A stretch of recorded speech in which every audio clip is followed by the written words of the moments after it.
Consumer Report vient de publier son tout dernier classement, et le résultat a pris tout le monde de court. 6 SUV ont obtenu des notes si élevées qu'ils sont désormais considérés comme presque irréprochables. Et voici ce qui change complètement la donne. Les marques haut de gamme, celles qui devraient logiquement dominer en matière de fiabilité, sont totalement absentes des premières positions. Pire encore, le SUV classé en tête est un modèle que la majorité des acheteurs ignorent complètement en concession, passant devant sans même s'y arrêter point avant d'arriver à ce modèle numéro 1, il faut parler d'une erreur que près de 90% des acheteurs commettent sans le savoir. Une décision qui leur coûte des milliers d'euros en décote accélérée, en garantie prolongée inutile et en facture d'entretien salée une fois que ces SUV dépassent les 80 000 km. Et ce n'est pas un hasard, en analysant ces 6 modèles, un schéma clair apparaît, expliquant pourquoi certains franchissent sans difficulté la barre des 320 000 km, alors que d'autres connaissent de graves problèmes bien avant d'atteindre les 80 000 points aujourd'hui. On va donc remonter le classement de 6 SUV qui démontrent une chose essentielle, la fiabilité n'est pas une question de chance. Elle est le résultat de choix techniques précis, pensés dès la conception. Et reste bien attentif, car la première place a pris tout le monde à contre-pied, critiques, journalistes et experts compris. Ce modèle a non seulement surpris l'industrie entière, mais il a aussi redonné vie à une marque que beaucoup pensaient condamner, avec un score de fiabilité absolument impressionnant de 97 points. En 6e position, on retrouve la Subaru Outback Wilderness. Consumer Report lui a attribué une note de 93, mais soyons honnêtes, aucun chiffre ne suffit à résumer ce que ce SUV a réellement encaissé.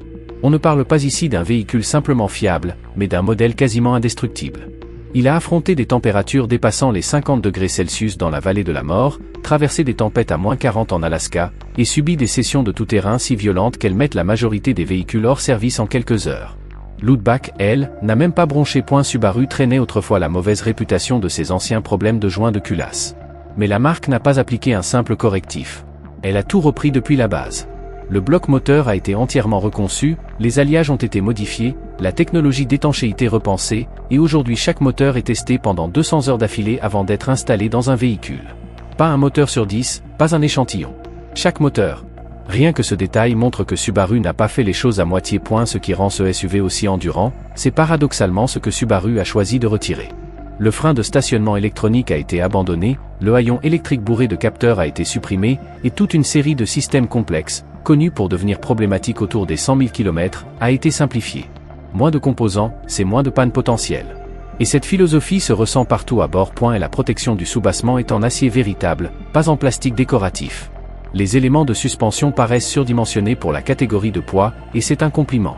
Tout dans ce véhicule donne l'impression qu'il a été conçu pour être utilisé dans la vraie vie, pas seulement pour stationner devant un magasin de matériel de plein air. Même sur le plan financier, l'Outback Wilderness impressionne. Après 3 ans, elle conserve environ 72% de sa valeur, un chiffre supérieur à celui de nombreux SUV premium qui tentent de justifier un tarif presque doublé. Quand un véhicule est à la fois aussi robuste et aussi simple, les acheteurs le savent. Et le marché de l'occasion le confirme sans détour. En 5e position, on trouve la Lexus NX 350h. À première vue, ce SUV déborde de technologie, au point que beaucoup se demandent comment il peut frôler la perfection.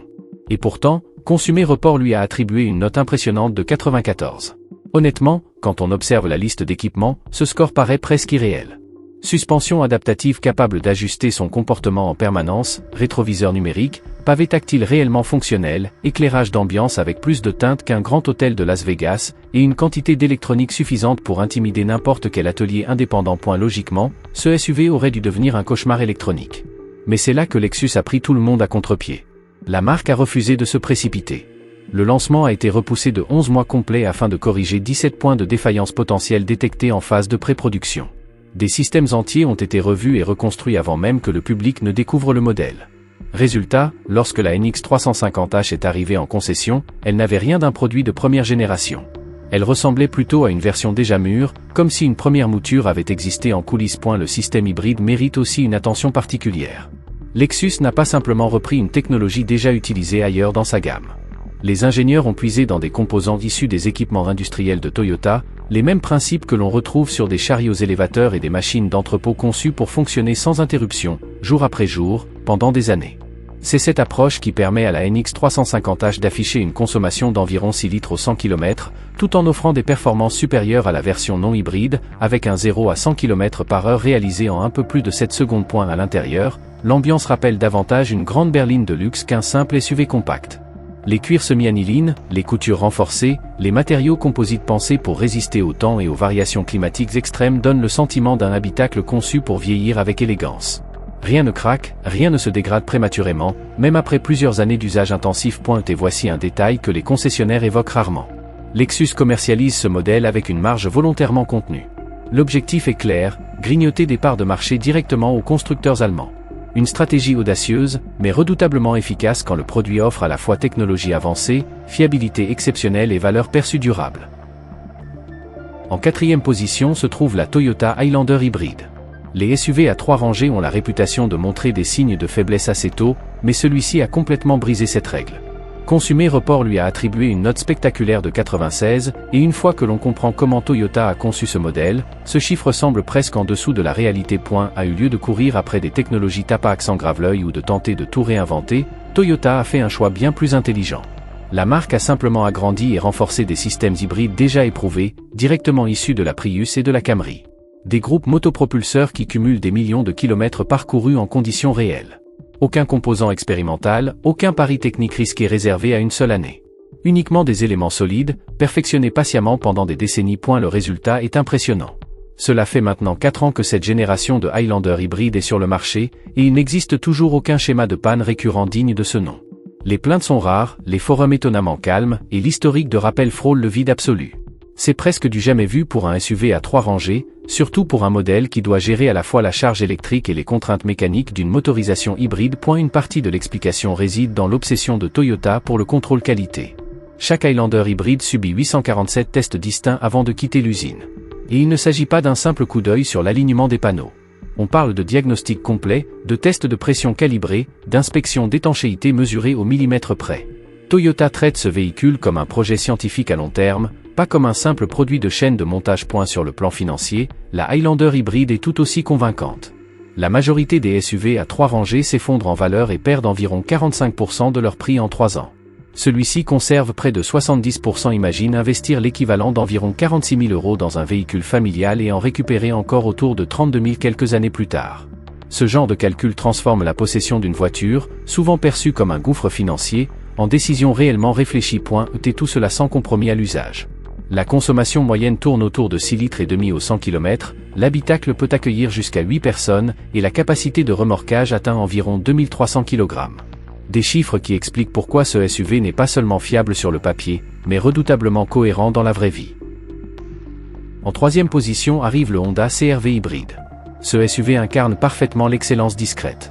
Rien de tape-accent grave-l'œil, rien de spectaculaire, seulement une ingénierie extrêmement solide, enveloppée dans un format pensé pour la vie de famille.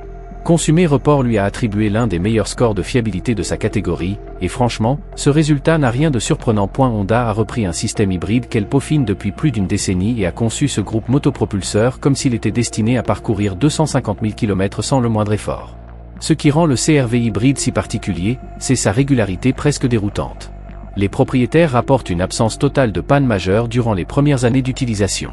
Pas de perte de capacité de la batterie hybride, pas de soucis électriques imprévus, et aucune défaillance de transmission à signaler. L'assistance électrique rend les accélérations fluides et progressives, tandis que la transmission à variation continue électrique se comporte de manière naturelle, loin de cette sensation d'élastique désagréable que beaucoup associent au CVT classique. Le moteur thermique, lui, reste la plupart du temps en retrait, sauf lorsque le véhicule est réellement sollicité, comme lors de fortes montées. Mais il y a un détail que les professionnels de la mécanique apprécient tout particulièrement. Honda a volontairement conservé une conception simple. Pas de capteur inutilement complexe, pas de fonction gadget connue pour devenir problématique autour des 100 000 km, pas de suspension pneumatique fragile.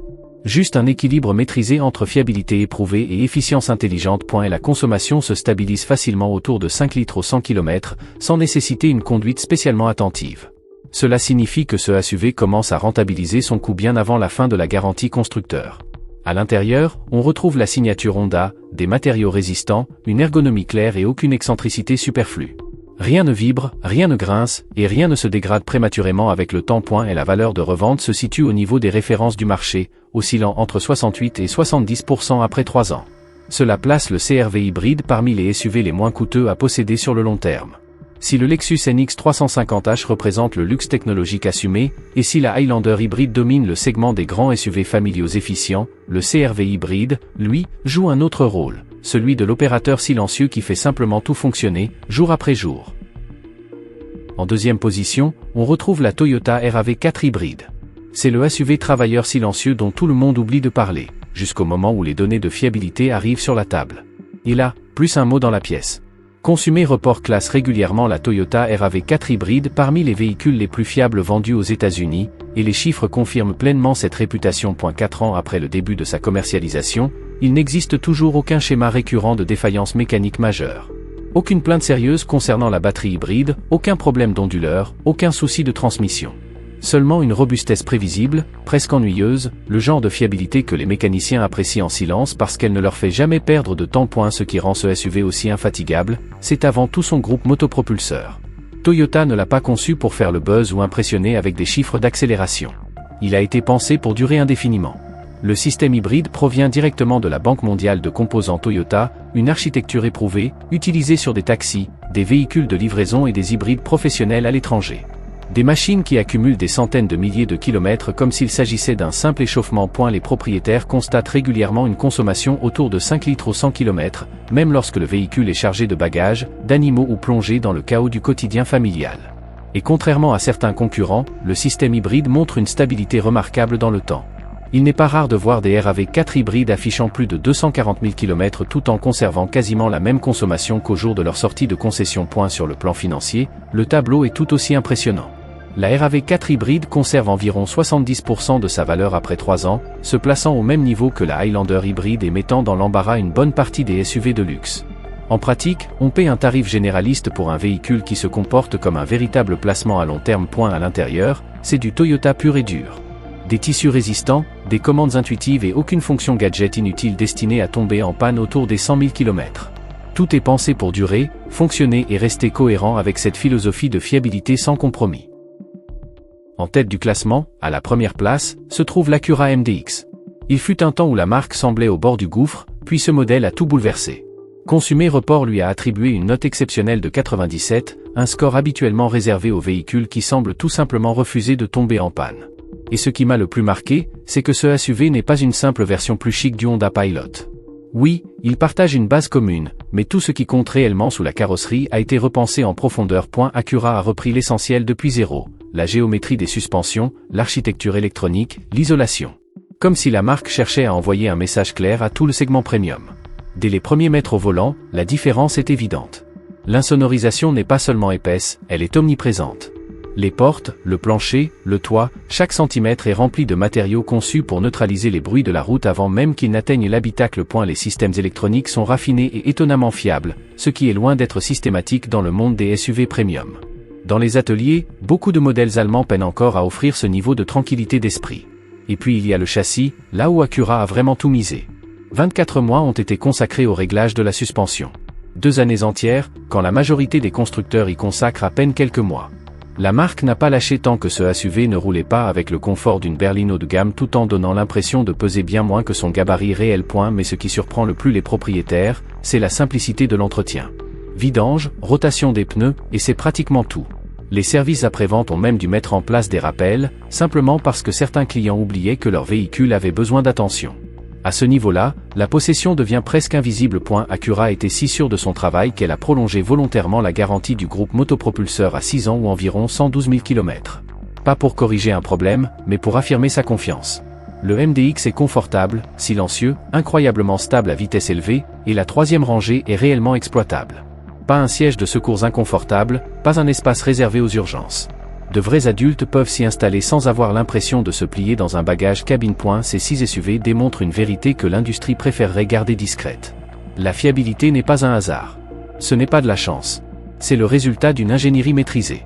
Les marques qui dominent les classements de Consumer Report n'y arrivent pas en poursuivant des gadgets, des modes d'écran tactile ou des offres de leasing séduisantes. Elles y parviennent en construisant des véhicules qui restent solides à 160 000 km, pas seulement brillants à 16 000. L'argent intelligent ne s'achète pas une image. Il achète de l'ingénierie. Dis-moi en commentaire lequel de ces modèles t'a le plus surpris et lequel tu envisages sérieusement d'ajouter à ton garage.